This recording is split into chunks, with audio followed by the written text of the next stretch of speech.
Hi, I'm Gillian Dagan, Chief Scientific Officer at ABC Research. My background is a PhD in food science, specializing in food processing and quality. And I am a certified food scientist. And I've been with ABC Research for over 10 years now and really grown a lot of our offerings for the restaurant and food service areas, especially in nutritional analysis and quality assurance. Hi, everyone. Thank you so much for joining us today. I'm Yuly Virviescas, and I've been in ABC Research for 4 years now. I specialize in food QA and nutritional analysis for the restaurant industries, and I have a degree in food science and human nutrition. Excellent. And Yuly also se habla español. So if anybody needs to call and speak Spanish, we welcome those calls. So let's get started and kind of jump into what we're talking about today. So ABC Research, just so you guys know, is a food service testing lab, a full service food testing lab. We've been around since 1967. And not only do we do nutritional analyses, we also do microbiological and other types of chemical testing. We're an ISO 17025 accredited lab, and we'll talk about that. I'm going to reference that accreditation a couple of times in the presentation today. And all that means is that a lab has attained the highest level of quality assurance programs and is audited for those quality assurance programs on a regular basis. So if I was going to choose to use a lab for any type of analysis, whether it's on food or an environmental lab, I would look and make sure I was using an ISO 17025 accredited lab.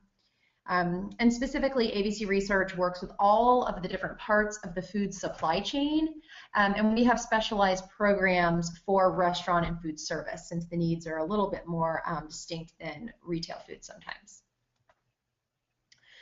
So today, what are we going to talk about?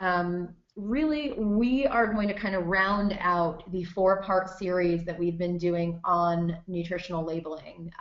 This is the 4th webinar that we've done, and this webinar is really targeted for those folks that maybe have their nutritional information already done, but maybe it got done a couple of years ago. You still have questions about whether or not you're compliant. So today we're going to talk about all the questions really you should ask yourself to decide whether or not you're ready to go ahead and publish this data. So specifically talking about verifying current data. We're going to talk about setting up continuing validation programs and how really that is part of your due diligence. And then we're going to go through a compliance checklist as well. So let's talk first about verification of current data. So I know a lot of folks that are registered today for this webinar, I know for a fact, have their nutritional analysis done, or at least they've had it done in the past. So let's talk about whether or not you really want to publish that old data, or whether a little bit of work needs to be done first. So the first question I always ask a client is, how old is the data? How long ago did you have this done? And the reason that I ask that is because you need to think about all the different changes that may have occurred within, let's say, if the data is 3 years old, within those last 3 years. It's not that the data may not still be accurate, it might, but let's talk about, who completed the work. If you did it internally, is it a staff member that's still there? If that staff member has left, do you know how they got to the values? Do you know how they did the work? If not, it might really leave you with some unanswered questions. If that staff member is still there, are they somebody that has the training and the credentials where you would really put not only their name, but their training and their professionalism and their background up for scrutiny? If you said, hey, it's this one person on our staff, this one person has this kind of degree, they have this amount of training, do you feel comfortable with putting that out there if, let's say the media comes and says, how'd you get these values? We don't agree with them. So again, how old is the data? Who completed the work? And then very specifically, let's talk about the changes that may have taken place since you initially completed this analysis. Have you had changes in recipes? Well, come to think of it, if let's say your data is a couple of years old, you might need to go to your corporate chef, or you might need to go to research and development and ask them what they've changed over the last couple of years. Secondarily, have you had changes in suppliers? Have you added suppliers? Maybe you have a product that you sell across the US, but you have an East Coast supplier and now you have a West Coast supplier. And those formulations are not necessarily identical in nutritional value. And then also, let's say your recipes haven't changed, let's say your suppliers haven't changed. Have your ingredients changed? And by that I'm meaning that suppliers change formulations all the time. And although it would be the right thing to do to let you, their customer, know immediately that their nutritional values have changed, that doesn't always happen. You know, we get busy, information is not always communicated.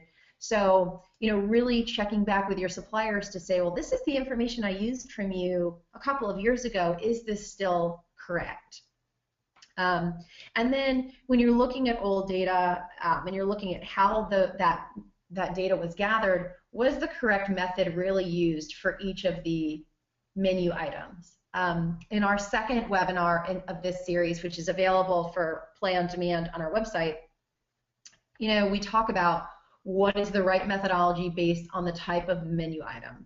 If it's a menu item that's very well represented by its recipe, so maybe like a fresh sauce or a fresh salsa or a sandwich, and you did it by a database, then that's a very appropriate use of a database label. If I'm talking about a roast or maybe a fried item where the recipe doesn't account for the oil uptake or maybe the fat rendering off of a roast, you know, something like that, really to be accurate needs to be done by a full lab analysis. So just look back at your data, you know, inquire and research on what methods were used and are they appropriate, or if you don't have a history of where this data came from, maybe you're inheriting it from a predecessor and there's no background, I think that's when you really have to say, I don't know if I'm ready to publish quite yet.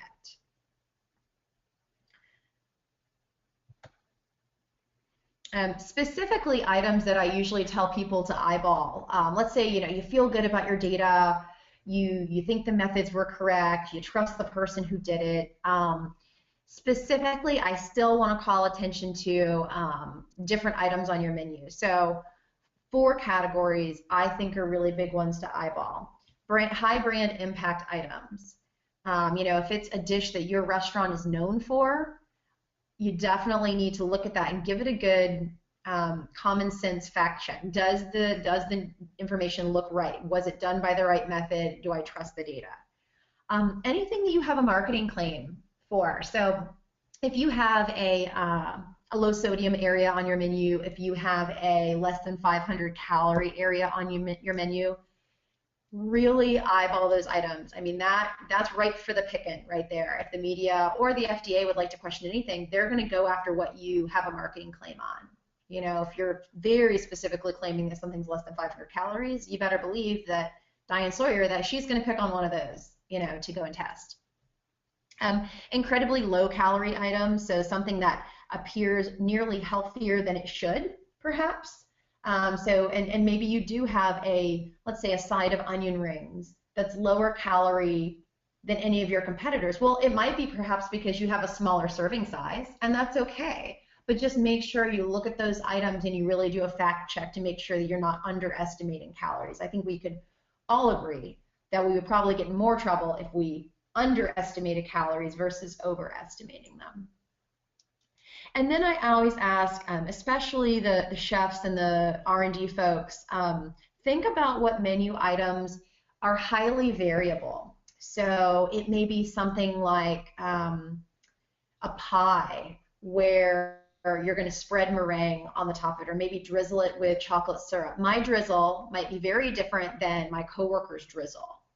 Or if you don't have a good way currently of portioning salad dressing, you know, and we both of me and my coworker go to make a Caesar salad, my ladle that I use and their ladle that they use may not be equal. And that salad dressing, the amount of salad dressing on a salad will throw calorie values way off if it's not the same. So think about those things where there's a subjectivity to the preparation. And I would definitely look at those and make sure the training programs are robust. You know, you communicate to your employees the exact gold standard way to create that menu item, so you don't have variability across the chain.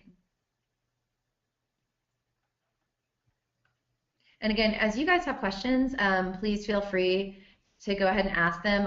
I'm looking in the questions window, so if anything pops up, I'll try to answer it on the fly. And if I don't get to your question immediately, I will definitely finish up the webinar today by asking questions or answering questions. Okay, so how to verify? I have all this data. I've maybe picked out some menu items that I definitely want to make sure are good. How am I going to do that? Well, in my opinion, if I've done the work, or even if I outsourced the work when it was originally done, I'm going to pick a different service provider that has the highest possible accreditation. So like we talked about before, if I'm going to choose to outsource my work, I'm choosing to outsource it to a professional, and that's an ISO accredited lab. I'm going to ask, if I look at a couple service providers for a verification, I'm going to ask, how much nutritional analysis is done by that lab? Is it a core competency? What are their best practices for analyzing my specific type of menu items? So you might have a bone-in item that requires some specific knowledge. You might have items that have artificial sweetener or maybe alcohol, where it's not a run-of-the-mill analysis, and you really have to have people work on those items that know what they're doing. And I would ask about the type of education and training that the people receive that will be working on my menu items. If I'm going to look at my own staff, perhaps that did the nutritional analysis in the beginning, and I'm going to look at their education and training, I'm definitely going to ask the same of an outside service provider. And I definitely say for a verification, you should use an ISO accredited lab, because that verification should really be that last step in looking at the data before you publish. I think it's important to outsource that liability to an ISO accredited lab, that this is what they do. They're experts. They carry liability insurance for this very purpose. And so quite often ABC Research functions as that ISO 17025 lab for a variety of people that come to us that they have data from all different sources. And we do their verifications because nutritional analysis is one of our core competencies. Again, talk to the laboratory that you're thinking about using about the method of analysis. Make sure that they know how to work on those specific menu items. And then what you really need to be doing is testing gold standard product. If you're verifying, you're looking at the accuracy of data, you want to have that menu item be created in the kitchen by the book. So when we talk about gold standard product, you may have one of your chefs create it, you may have one of your trainers go in the back of the house and create the items, but they need to be made with the utmost care to the book. And really that book is what you train your associates to. So we want our data definitely based on a gold standard product, and then that's really the standard that we should hold all of our employees to. You've done a verification of your data. A verification is checking the accuracy of that data. Why set up a validation? So a validation is a program that we're going to execute in the future. Well, I think a question that we should all consider is, what have I done to demonstrate that I have done the most to keep my data accurate over time? And that's hard. That's a hard question to answer if you've never done this type of thing. So what we advise our clients to do is really set up a validation program where not only you've put good data out there on day one, but you're also participating in a program where you can say, I've done my due diligence, and what you're doing is you're testing against your own standard. So you're creating a body of data that supports my original position. So if I say, let's take the bloomin' onion, for example. My bloomin' onion is 1,000 calories. I'm going to go and I'm going to secret shop a couple of my locations every once in a while, on a regular basis, and I'm going to validate that when a bloomin' onion is created out there in the real world, it does match that 1,000 calorie mark. And so, again, by doing this, and you don't have to test a lot. It doesn't have to be, I'm not talking about every week or every month or every location, just setting up a program where it rotates among your locations on a regular basis, and you're creating data. So let's say you have a very robust training program. Your stores always do so well when you check up on their calorie counts. and then the media steps in and maybe samples you, and that one time the data doesn't match what you've published. Well, wouldn't it be amazing to go forward and go, look, I published in February of 2015, and it's now December of 2015. I have 10 months of data showing that I've checked on various locations, and my stores are doing a really, really good job minimizing the amount of variation. And here's my data. Look, I'm hitting that 1,000 calories all the time. Granted, the one sample that you chose, NBC News, didn't match, and I appreciate you telling me that, and that's a coaching opportunity for me. But it doesn't overrule my 10 months of data. So what you're doing in this validation program is you're really getting stronger. You're creating a much stronger platform to stand on. And as you start a validation program, if you do see that there is variation out there, you can always adjust your calorie counts. If you see that you're continuously hitting 750 calories on that appetizer and you published it at 1,000, well, you know what? If out in the real world it really does look like 750 calories all the time, maybe you want to bring that calorie count down to 800. So in my opinion, it just, it's like going to the gym. Every day you go to the gym, after that first gym visit, you're just getting stronger and stronger and stronger. And that's the way we like to explain it to our clients.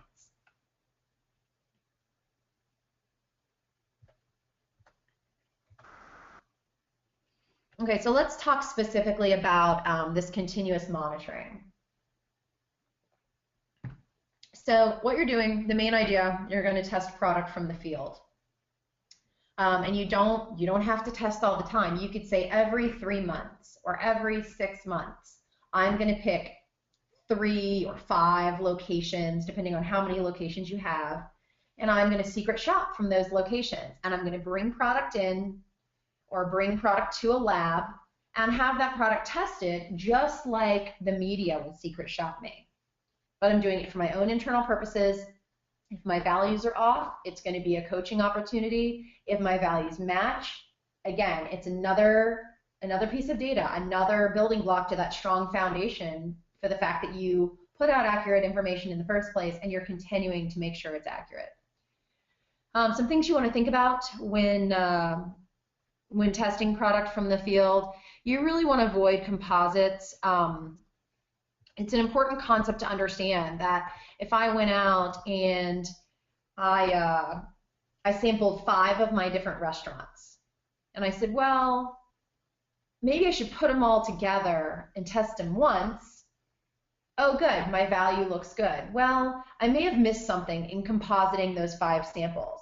It may be that 4 of the stores are perfect. They're hitting it right on the mark. But that 5th store might have a lot higher calorie count, and that's being covered up by averaging all of the samples together. So again, you don't have to take a bunch of samples, but you don't want to composite things. You want to avoid composites. I always tell people start with core menu items. It's kind of like the list we already talked about. High brand impact, what are you known for? What are very popular menu items? And then again, menu items that really have that possible subjectivity in their creation. Rotate your locations unless you have a problem location that just needs to be retrained and checked up on more often. And then again, retrain if there are serving size issues or if there are preparation issues where your data is not looking as accurate as it should.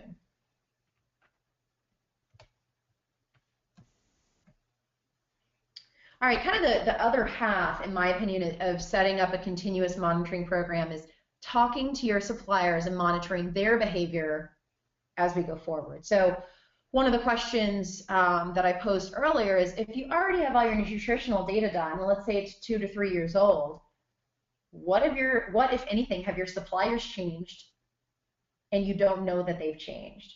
So, of course, in your buying contract, I'm sure it says that they're supposed to notify you of any formulation, nutritional, or allergen changes, but really have a system in place where either somebody on your team is communicating with the suppliers and making them sign off on their nutritionals on a regular basis. and if there's a change, you'll find it maybe at a higher, you'll find it much sooner rather than waiting for them to disclose it to you, and you're kind of caught surprised. And really the easiest way to do this is to set up periodic label audits. So whether or not you have the resources to do that within your supply chain and have managers do label audits, or whether you come to somebody like ABC Research and set up a program where we're communicating with your suppliers on a regular basis and doing background checks on whether or not their labels are accurate and they've provided you with the newest and most up-to-date nutritional information. Somebody needs to be doing that for your team. It's a very simple thing to do. It doesn't take a lot of time. It's not expensive if it's something you're going to outsource. But it's an important thing to be able to say, I use supplier data. So, let's say you have a proprietary sauce being made. You're going to use that nutritional data that your supplier gives you and use that to build recipe items whenever you use their ingredient. That's where probably 90% of the information is going to come from for some restaurant chains.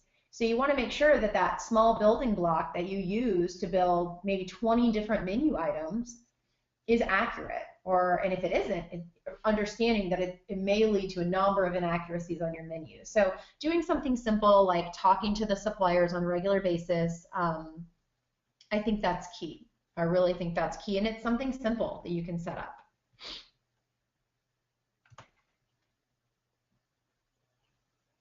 Okay, so let's talk about a compliance checklist. This kind of melds together some of the concepts we've talked about today and then some of the concepts from our third webinar that we had last week. And so really, compliance checklist, how am I going to verify my data? How am I going to do it? Why do I need to do it? Is the data so old that I should start over? Do I have, little to no background on the data where if asked how these values came to be, all you can say is I inherited this from a predecessor? So really think about how to verify your data before you're going to put it out there for public scrutiny. Write disclaimers. And I know a disclaimer kind of has a negative connotation, but we talked about this a lot in our third webinar, that really a disclaimer doesn't have to be, a CYA effort, but really what it should be is educating your guest on how they can use the information, where the information came from, what variation might be expected in nutritional data. So this might be mentioning things like the fact that things are handmade, the fact that you might use different suppliers in 2 different regions of the country, and there might be variation in nutritional values. So just really, in my opinion, I consider it educating the final user. Whoever's going to look at that nutritional data, educate them about how you arrived at those answers, maybe how you know them to be true, and that you verified them with a third-party lab. Really think about those disclaimers and think about where you're going to put them. Are you going to put them on your website? Are you going to put them on your additional nutritional information that has to be provided in written form if a guest asks for it? Are you going to put it on your regular menus where your calorie counts are going to reside? So think about those, and please feel free to contact me. It's quite often that I have discussions with legal teams or PR and marketing teams about what's a right way to do this where it's not scary and you really are educating your guests. Choose a company spokesperson. You got to have somebody ready to answer questions because the questions are going to come. And those questions could be from guests. Those questions could be from the media. And making sure that if you've already elected that person and your management team knows who to go to with questions, or if the media comes on board, if they ask an associate a question, what is the proper way to refer them up the ladder to that company spokesperson? But make these decisions now. Don't make the decision after somebody's already asking questions. Okay, I do have a question from the audience, so let me go ahead and address this one. The question is, if we use supplier data to calculate nutritionals for a recipe that contains several ingredients, then we make it to gold standard and test it at a lab, and some nutrients come back with too much variance. Where do we begin? What do we do? Great question. if you're using supplier data and you're doing that original analysis using a database, so you're using supplier data, you're using your recipe to build that menu item, make sure that that's the right way to do it. You know, if it's a salad or if it's a very simple sauce where it is truly the sum of its parts, then when I went to verify it, I would go to a lab and I would have a lab verify that the database was done correctly. I wouldn't actually pay a lab to do a full wet chemistry analysis on it. Now, if I had done my original work by database and let's say it was a fried chicken tender, then I would suggest, because the method was not correct when you initially did the work, to verify your data by doing a full lab analysis. That's the right type of method to be used for that type of food item.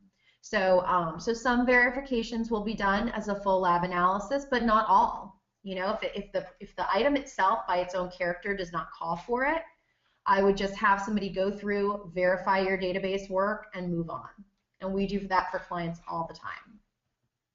And don't be afraid to ask for a verification like that. We have clients that have dietitians on staff or food scientists on staff where that person may have the background, you know, in their education, in their training to be the responsible party, yet they're only one person. And, you know, two heads are always better than one. We verify what I consider well done nutritional information all the time. You know, and especially if you are a publicly traded company, because you're talking about, you know, something that may hit the news, it may have brand impact, and if you're the one person that did nutritional data and you're a publicly traded company, that is a seriously hot seat to sit on if something goes awry.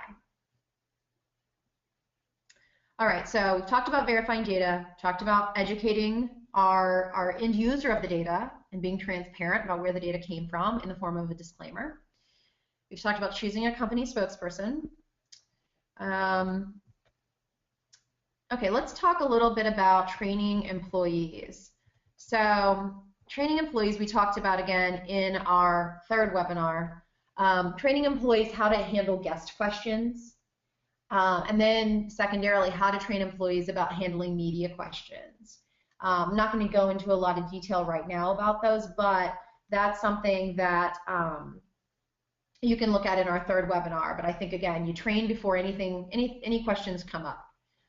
Create that validation program that we just talked about in a sampling plan to go out and really validate what's happening in the real world. And set up that monitoring program for suppliers. If you've done all of that, you have literally, I mean, that you've covered the best practices. In my opinion, you have a very strong case at that point to look at anybody who questioned you and go, look, this is how I came up with my data. This is how I verified the accuracy. This is how, on a day-to-day basis, in the real world where my customers eat, I'm validating that we're doing things right and that that data is still accurate and still accurately represents my enterprise. And that even if my suppliers do change ingredients on me, I'm going to be the first to know.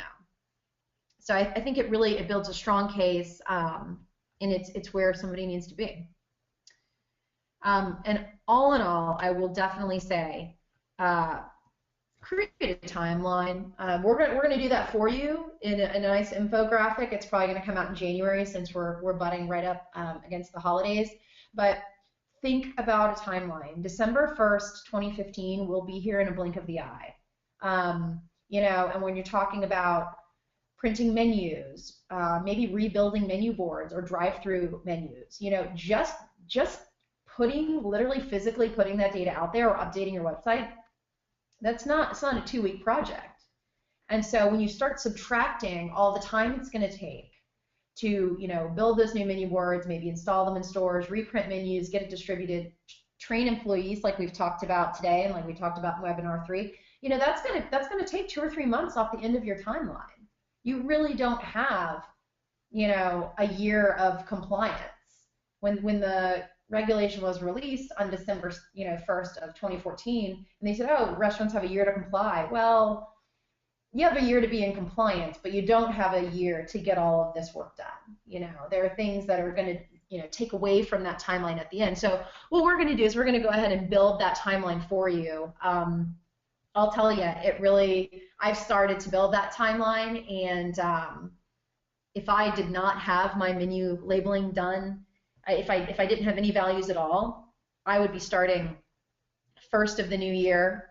If I have my values done and we're just talking about what we talked about today, so setting up programs, verification, I would still, at the latest, start any kind of verification efforts March 1st. Because pretty much everybody and their brother is going to need help either with verification or getting their work done, and service providers like us are going to be busy, and it's kind of going to be a mad scramble in food service and hospitality. So I always say start early, unless you really enjoy a good emergency at the end. Okay, I think we have a question.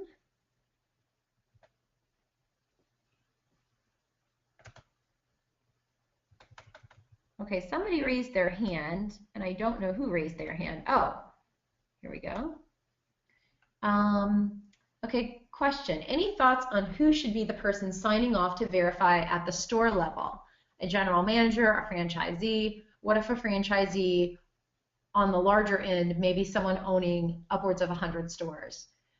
So good question. I really think it's going to depend on how your restaurant chain is set up. I think and Ashley, you and I can talk about this. I'm happy to talk offline, perhaps tomorrow or in the new year, depending on when you go on vacation.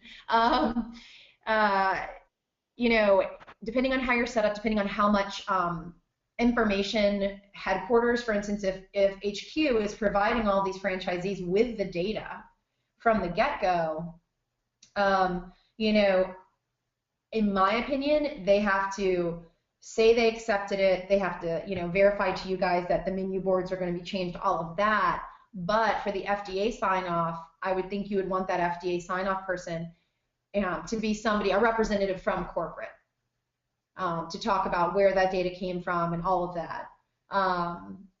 If you're set up a little bit differently in a unique way, I'm very happy to talk about that offline. But I hope that answered your question. All right, a couple other questions popping up. Good, I like it when you guys interact. That's awesome.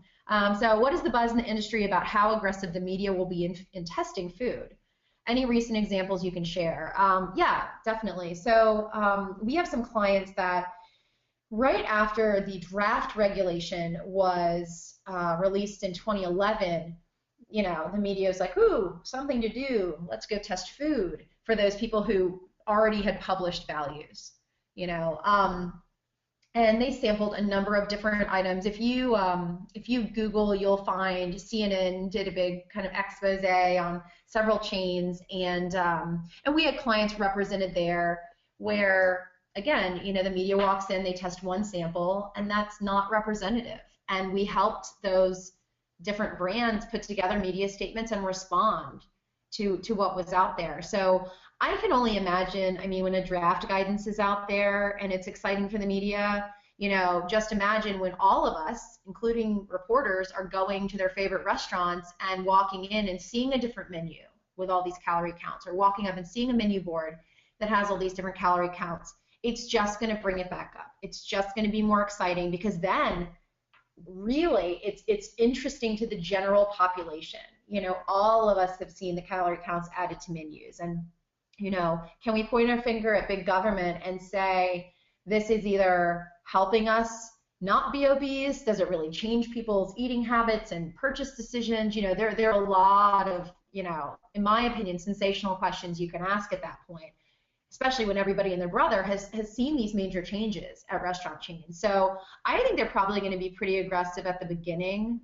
And, you know, it's always fun to talk about how indulgent or how crazy, you know, some of the menu items are at different places. So I think it's going to be a lot going on, a whole lot going on. Okay, let's see. How would you suggest that we address those items with 2 suppliers in the system? Would you use the higher caloric values to develop the menu board information? Very good question. So if you want to have consistent values across all of your menus, which I'm sure you would, just for printing and just for having a consistent message, I would use a higher value. You know, I said it before, I'll say it again. I would much rather overestimate than underestimate. You know, underestimating is what's going to get you in trouble. If somebody secret shops you and you said it had 800 calories, it comes back at 750, good for you. You know, you're not misleading a customer, and that's really what the whole issue is based on. You know, if you're not in compliance, you're guilty of misbranding. And so misbranding is misrepresenting a food product to a consumer. So I would definitely use the higher caloric counts if you have multiple suppliers for an item, and I would go with those just to be safe. Any thoughts? Oh, I answered that one already. Okay, when using a supplier's information, for instance, if the product spec for a particular ingredient says the calorie content is 1,200, okay, 1,200 calories per 100 grams of that ingredient, does that imply the whole information has to be used without considering the percent of ingredient in the recipe? Oh, okay, great question. So it sounds like if you have what the ultimate, and we've covered this in other webinars, so I would highly suggest you watch webinar number 2 that goes into this in great detail, and I'm going to try to do a good job answering it on the fly. The best information we can get from our suppliers would be 100-gram information, unrounded 100-gram information. And if we have that and we know that we only use 33 grams of that ingredient in our formulation, well, we only need to account for 33% of those calories. So when we put together a database label, you know, we're using the amounts of the ingredients in the recipe. You know, on the flip side, if I know it's 1,200 calories per gram or per 100 grams and I use 400 grams of that ingredient, well, guess what? I'm going to report 4,800 calories. So the amount of the item in the recipe definitely denotes how many calories we will calculate at the end. All right, follow-up question to our multiple supplier question. This is a good question, Kristen. One supplier has more calories for a given food item, but the other supplier has more sodium. I again would overestimate on all the bad things. And when I say the bad things, overestimating calories, overestimating sodium, overestimating fat, that's okay. If you come in lower on those, somebody's going to be happy because it's healthful. You're not misleading somebody to try to show them that your menu item is any healthier than you said it would be. Now, if you said, I have a sandwich and I'm thinking about how to calculate my protein value, well, I would definitely tell you, I would tell you to underestimate on the protein, because a higher protein value would be healthful. So again, we're just trying to not be too boastful. We're not trying to put out a marketing message that makes our products look any healthier than they actually are in real life. So if we have to overestimate on the bad things, like calories and fat, and we have to underestimate on the good things, like maybe dietary fiber and protein, it puts you in a much safer place. And we can have more discussions offline about exactly how you would do that and how that would work best for each of your concepts.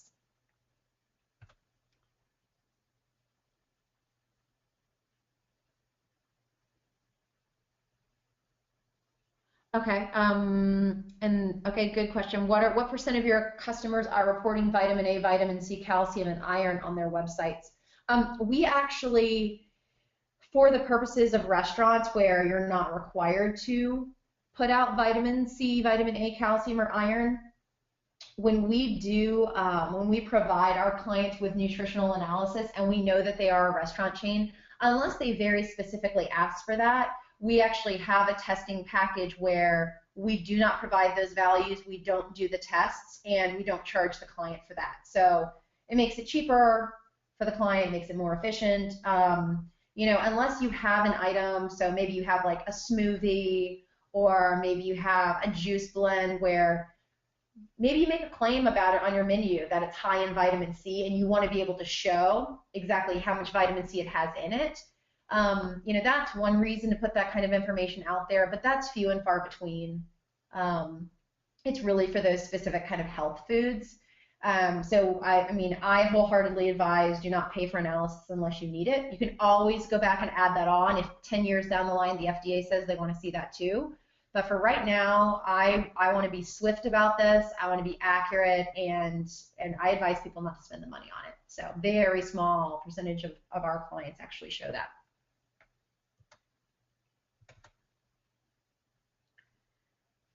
All right, and I see that there's one question put out by somebody that they forgot to ask at a previous webinar, but then I don't think it made it into my chat window. Ah, and here it is. Okay, thank you. A company owns various restaurants with different names, and they all serve different menu items. If one of the restaurant chains they have has less than 20 restaurants, is this restaurant chain exempted from the law? I'm probably going to want to follow up with you offline because it really depends on the way your restaurant chain is set up. And in some cases, if there's one consistent parent company name, if there's small variations in the names of the chains, they're counted as being similar. But if they're truly distinctly different chains, then you're not subject to the regulation. So I hate to kind of parse words on that, but if you want to follow up, or I'll follow up with you after this, it really depends on the way you guys are set up, whether or not you fall under that chain restaurant distinction.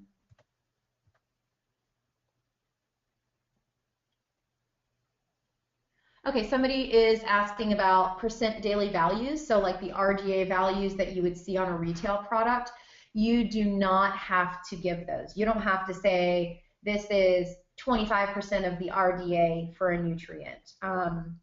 If you're wondering what I'm talking about, grab a can of V8 or a bag of crackers or something, look at that nutritional facts panel on the back. You'll see that it will have things that maybe are the milligrams of sodium and then the percent RDA. As restaurants, you absolutely do not have to give that percent RDA value. You're just being asked to give the milligrams for something like sodium or the grams for something like fat. I don't have any, and I will say I don't have any clients that ever provide a percent RDA unless, again, you want to say my smoothie is so healthy that you can get half of your dietary fiber when you drink it. It's going to be it's going to be used in a very specific way for a marketing claim on a healthy item. Even those, depending on what a client wants to claim, we always have a discussion about, if you're putting a marketing claim out there that something is very healthy, you are you're waving a little bit of a red flag and saying, hey, somebody check me on this.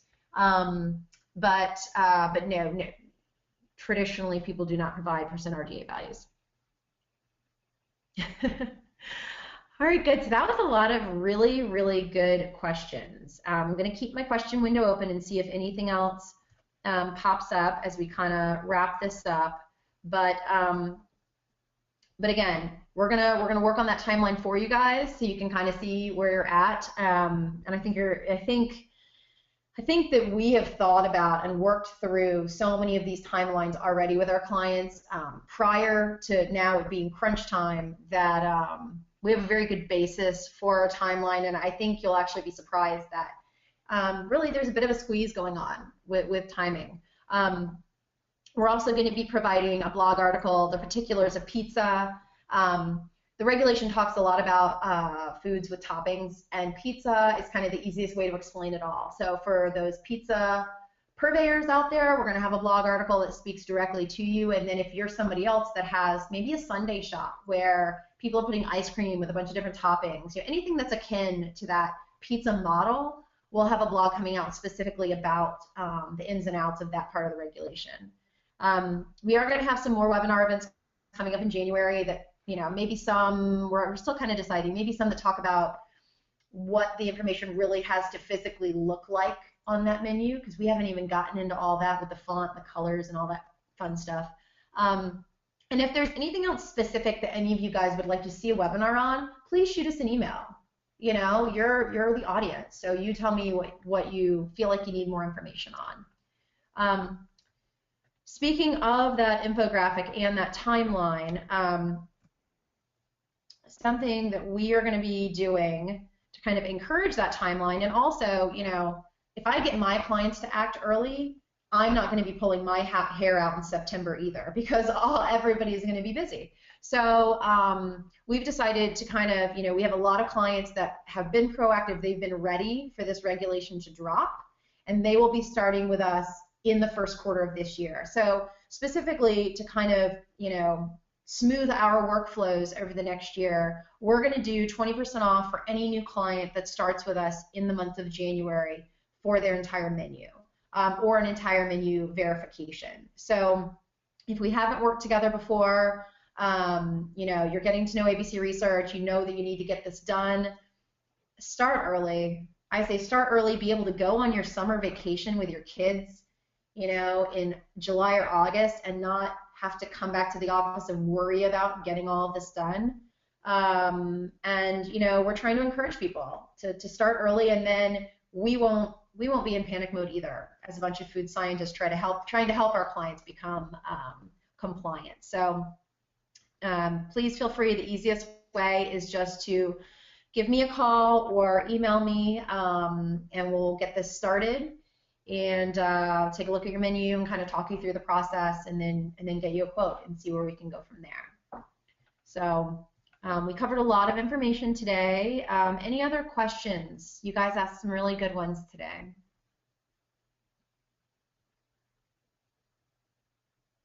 And I was also excited to see that I was not the only person at work on December 22nd, so that was exciting too.